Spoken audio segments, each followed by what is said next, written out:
उसके बाद भी चीजें नहीं ठीक की जाएंगी तो कब की जाएंगी? जूनियर डॉक्टर बेवजह आक्रोश में थोड़े ही हैं। ये जूनियर डॉक्टर ही रीढ़ होते हैं अस्पतालों की। सीनियर डॉक्टर तो राउंड पर आकर क्या करना है बताकर चले जाते हैं। काम तो सारा जूनियर डॉक्टरों और नर्सों को ही करना पड़ता है। दिन रात तो ये जूनियर डॉक्टर, जिनको रेजिडेंट डॉक्टर कहते हैं, यही लगे रहते हैं ना।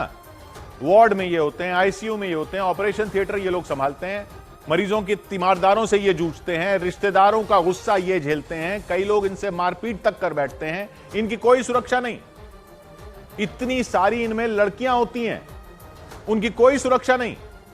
जिस काम में बहुत बड़ी तादाद में लड़कियां होती हों, वहां भी लड़कियां सुरक्षित नहीं तो कहां सुरक्षित होंगी? ये अपने लिए अलग कानून मांग रहे हैं तो उसके पीछे वजह है ना।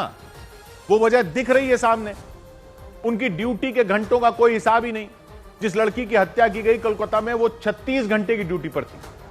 पता चला तब जाकर तो पब्लिक को अंदाजा हो रहा है कि इनकी हालत क्या कर रखी है। सरकारी अस्पतालों में 36 घंटे की ड्यूटी, कोई कह रहा है 48 घंटे की ड्यूटी भी होती है। मरीजों के रिश्तेदारों से भी ये जूझें, सरकारी अस्पतालों के स्टाफ से भी यही जूझें। सरकारी अस्पतालों का बाकी स्टाफ तो बाकी सरकारी विभागों के कर्मचारियों की तरह ही होता है। वो अपनी नौकरी करते हैं बस, सरकारी नौकरी की तरह। लेकिन ये डॉक्टर बिना किसी हिसाब की ड्यूटी करते रहे, तभी तो पहला मौका मिलते ही प्राइवेट नौकरी पर निकल जाते हैं ये। और बड़े शहरों के बड़े सरकारी अस्पतालों में तो मरीज दूर दराज से आते हैं। उनके रिश्तेदारों का उस शहर में घर ही नहीं होता, वो वहीं अस्पतालों में रहते हैं। मरीजों के साथ लोगों का रेला लगा रहता है और इन जूनियर डॉक्टरों से इस पूरी भीड़ भाड़ में 36 घंटे की ड्यूटी करवाई जाती है। बैठने तक की जगह नहीं देते जूनियर डॉक्टरों को। वो सेमिनार रूम देखा ना, जहां वो लड़की सुस्ताने गई थी, छोटी सी जगह कोने में मिलकर 7-7 साल तक मेडिकल की सबसे मुश्किल पढ़ाई करने के बाद ये मिलता है इनको। और बड़े लोगों को ये सब दिखता ही नहीं। दिखेगा कैसे?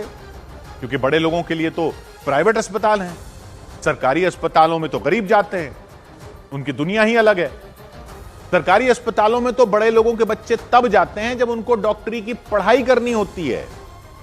एक्सपीरियंस लेने के लिए ट्रेनिंग सेंटर बन गए हैं डॉक्टरों के लिए ये सरकारी अस्पताल।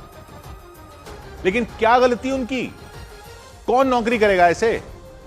सुविधाएं कुछ है नहीं, कई कई दिन जागकर ड्यूटी करो और फिर जो कमी रह जाए इलाज में, उसमें मरीजों का गुस्सा भी झेलो। बड़े सरकारी विभागों के अधिकारी थोड़े ही आते हैं नाराज मरीजों के सामने। सारी व्यवस्था सरकार की, और कुछ हो जाए तो सामने पड़ते हैं जूनियर डॉक्टर। क्यों नहीं मांगेंगे वो सुरक्षा? क्यों नहीं मांगेंगे वो बेसिक सुविधाएं? कौन करवाता है 36 घंटे की ड्यूटी?